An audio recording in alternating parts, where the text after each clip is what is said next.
ভাই দেখেন ভাই আমাদের প্রশ্ন বুঝতে হবে আপনাকে বলি ভাই দেখেন ভাষার নিয়ম বুঝতে হবে ভাইজান আগে বললে হবে না ভাইজান হলো রাসূল সাল্লামকে সালাম দিলে জবাব দেন এটা কুফরি কিনা এখানে 4-5টা পয়েন্ট বাহাস এত সহজ না আপনি ডেট ভাইজান এই বইটার নাম ভ্রান্ত আকীদা বনাম সঠিক আকীদা পৃষ্ঠা নম্বর 98 12 নম্বর সম্ভবত প্রশ্ন রাসূল সাল্লাল্লাহু আলাইহি ওয়াসাল্লাম কবর থেকে সালামের উত্তর দেন কি প্রশ্ন পর্যালোচনা এটাও কুফরি আকীদা কারণ মৃত্যু ব্যক্তি দুনিয়ার মানুষের কোনো কথা শুনতে পায় না দলিল হিসেবে সূরা ফাতিরের 22 নম্বর আয়াত এখানে দেওয়া আছে অর্থাৎ রাসূলুল্লাহ সাল্লাল্লাহু আলাইহি ওয়াসাল্লাম কবরে সালামের উত্তর দেন না এটাও কুফরি আকীদা এটা এখানে লেখা আছে একটাতে যখন একটা যেটা আপনাদের সবগুলো বলা যাবে না এরপর হায়াতুন নবী নামে একটা কিতাব আছে আমার কাছে এটা মুহাম্মদ আসাদুল্লাহ কালী সাহেবের লেখা ইনি লেখেন পাক ভারত উপমহাদেশের 20 শতাব্দীতে হানাফি মাযহাবের নামধারীরা প্রধানত নিম্নের দুইটি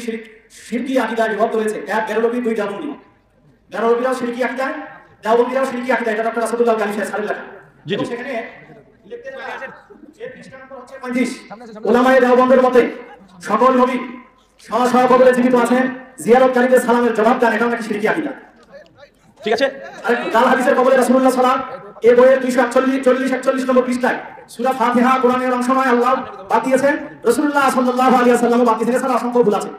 এই সমস্ত বই লেখে বা এই ধরনের আকীদা এগুলো শিরকি বা কুফরি বা কি ধরনের এইটার ব্যাপারে আমি আজকে প্রধান মেহমানকে বলবো ওনারা আমি শুধু লজ্জার জন্য বলছি না ওনারা অনেক জায়গায় ভিডিও দেখি কতটুকু কি ওনার একটা আমি ভিডিও দেখেছি উনি বলেছেন ওলামায়ে পুরাউলামায়ে দেওবন্দকে আমার কাছে নিয়ে আসেন ভাই ভিডিও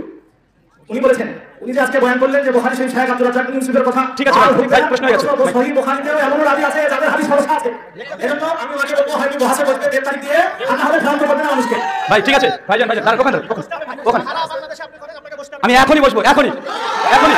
বসবো এই আমার গাড়ি বই নিয়ে আসেন গাড়ি ভাই চলে আসেন স্টেজে আসেন প্রথম কথা হচ্ছে উনি শেখ মুজাফফর বিন Muhsin হাফিজাহুল্লাহ Sheikh doctor Asadullah জালিল sir এবং আরো কয়েকটা বই থেকে তিনি কয়েকটা কথার উদ্ধৃতি দিয়েছেন এবং তিনি বলতেছেন তাদের এই কথা কোরআন সুন্নাহর আলোকে এটা সহি কিনা এটা তো প্রশ্ন তো তাই না ভাইজান আমি এই যে বই থেকে দিয়েছে যে আল্লাহ রসুলকে সালাম দেওয়া আল্লাহ নবীকে সালাম দেওয়া এটা কুফরি যে কথা বলেছে যে বই থেকে দিয়েছে ওই বই থেকে আমি সঠিক কথাই বই লেখা আছে দেখাতে পারবো এখন আমি দেখাবো যে প্রচলিত সমাজে